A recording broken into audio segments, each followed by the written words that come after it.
Okay then, Raiders, we are back and we've got loads to go over today, as we've got to go over the new Bird City minor map condition and what it is that it's actually brought in, as there were a lot of hidden details that you guys may not have actually known about prior to the launch of this, and we've also got the information on the overall. We are also going to take a look into the trophy display project steps, as we've got all of those now, and it does seem like it's going to take some people a little while to get this thing done. We've got so much to bring to your faces today, so make sure you stay tuned. If you haven't already, smash that beautiful like button and subscribe with post notifications turned on. It'd be greatly appreciated. Make sure you check out our incredible sponsor, GamerSupps, so the company that offer esports athletes and gamers alike with the most effective and healthy energy drink option. And we've got loads of new bundles dropping all of the time. The link's down in the description. Use code CloudPlays at checkout for a cheeky discount. And we've just announced our latest giveaway winner. If you guys want to get involved for a free copy of the game, or if you've already got it, then Raider tokens. It's very simple, man. Head down to the comment section and put in any coloured love heart and it'll enter you in. With that being said, though, let's dive into the game and see what's happening right now inside of our craters. So yesterday it brought our brand new update in, and inside of that new update we had the minor map condition Bird City, and as you can see on screen, it is a nice level of difficulty, but it also has flocks of birds that have been spotted around the buried city, gathering around chimneys for what may assume to be a nefarious reasons. Now we've also, on top of that, now got some increases in these things right here.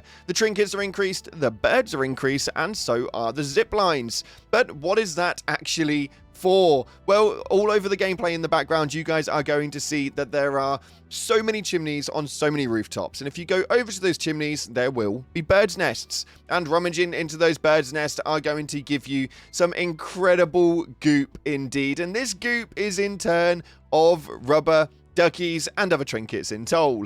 The highest rated duck that we've got is the epic variant duck, and it rates up to 7,000 if sold. This is a very, very lucrative way of running into it. I've literally gone in and run so many different runs in the last few days, and averaging at around 150,000 turnover by the time I've come out, thanks to the amount of trinkets that we can actually pull. Make sure you stay tuned on the video. The gameplay in the background is going to show you guys exactly how relatively frequent these things actually do show up. Now, there is a lot to talk about with regards to it. Obviously, yes, the ducks do show up inside of your stashed area, which means that when you head over to your raider area, you can see that all over the floor are loads of different ducks. We've got little alien ones, we have got ones with sunglasses, we have got ones that look like little cows, and oh my lord, man, they are just so damn addictive, and I've been collecting them for the last day or so. Now, they are not there all of the time. This map condition itself, the Bird City, is available every 8 hours. Now, obviously, yesterday we didn't see it completely because, well, the first announcement for it comes out at 8 a.m. UK time. That's 8 a.m. GMT. For those of you guys who want to convert it, you can head over and do so. But we've got an 8 a.m. slot in the UK, a 4 p.m. slot in the UK, and a midnight in the UK, meaning that you get 3 opportunities per day to jump in to this brand new Bird City minor map condition. Now, I am absolutely gutted that it is only for around an hour each time it pops up, meaning that each day there are 3 hours in worth of opportunities to be able to go in and get a hold of this. What I will say is that, my lord, it is definitely lucrative if you guys are looking to build up some cash. You can do it so damn fast, just running around the whole of Buried City. Rummaging around for these ducks will have you find absolutely so much loot. It's bonkers, man. Absolutely bonkers.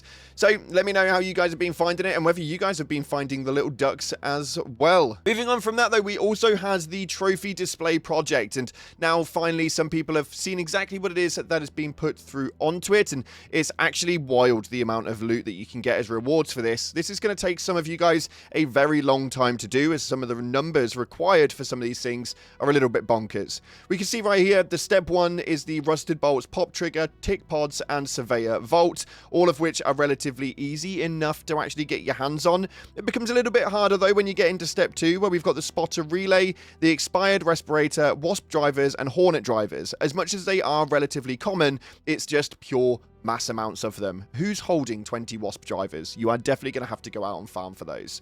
On step 3, though, we are looking at arc performance steel. We have got the shredder gyros, leaper pulse units, and bastion cells. And again, 10 leaper pulse units is a decent amount to try and get your hands on. Step 4, we've got the arc synthetic resin, the magnetic accelerator, Rocketeer drivers, and Queen reactors. And finally on step 5, we've got Exodius modules, Giga counter, the Bombardier cells, and Matriarch reactor. Essentially saying that, my lord, you are going to have to go and take out a lot of Arc moving forward. I feel like this is them trying to force forward more of the PvE aspects. For those of you guys who are primarily PvP players, you are going to struggle to get a lot of this done without just robbing other people, that's for damn sure. But you guys are going to be able to receive things such as snap hooks, snap hook blueprints. You're also able to get the Bobcat blueprint. I think that there is a decent amount in here that is very, very much a huge incentive for you guys to actually get this done. Now, at the moment, there is no end date on this. It is just going to continue to run over after the expedition. For me personally, I would say because of the blueprints, it's worth doing the expedition and then getting this completed.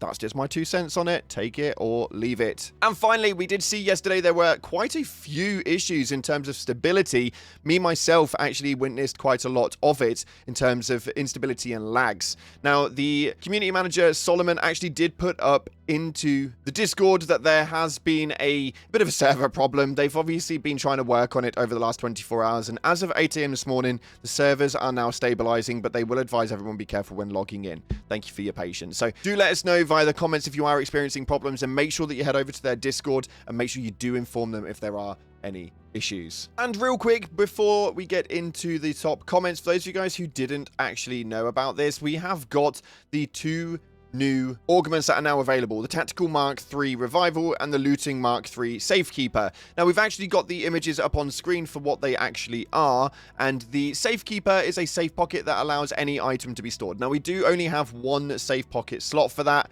so it is okay, but yeah, it means that essentially you can keep hold of a weapon if you so wish. And then for the Revival, it restores 1 health every 5 seconds. When damage is taken, the effect is paused for 30 seconds, which for me personally feels like it's a lot worse than what we outstandingly have. I don't really understand it personally myself, but it is apparently meant to be really, really bad. So if you want it for the collection purposes, then do go ahead and grab hold of them. But the Safekeeper is probably the one to be going for from this update.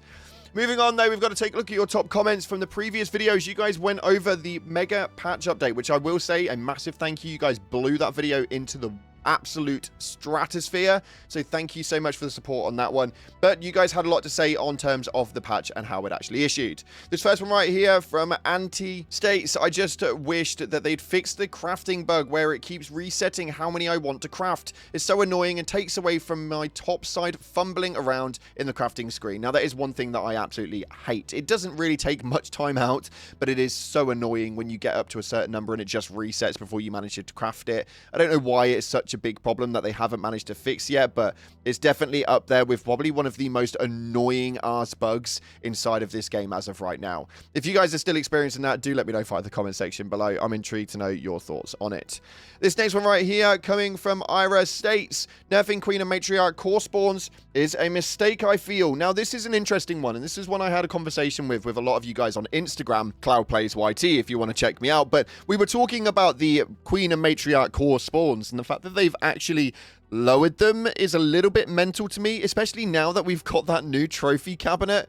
We are going to need so many of these reactors, and for some reason they've just nerfed them into the ground. So it's going to become a lot harder to get hold of them, therefore making the gold weapons a little bit harder to craft, which in turn makes them more irrelevant because they weren't overly incredible anyway. They're situational, they're arc weapons, they're not great in PvP, and they're not used overly that much. So making them less utilizable, making them more limited, to me just blew my mind and made no sense. But yeah, it's just one of those, man. This next one right here from Ride Because You Can states, now I can bring my guitar everywhere and not be paranoid to lose it. Now that, for me personally, is a great thing. The fact that we can now buy it off a shanty, one every single day, means that you guys can take that guitar, go run rampant around any map inside of the game and not worry about having that thing robbed off of you. We may finally now see more guitar players inside of this game than we ever have.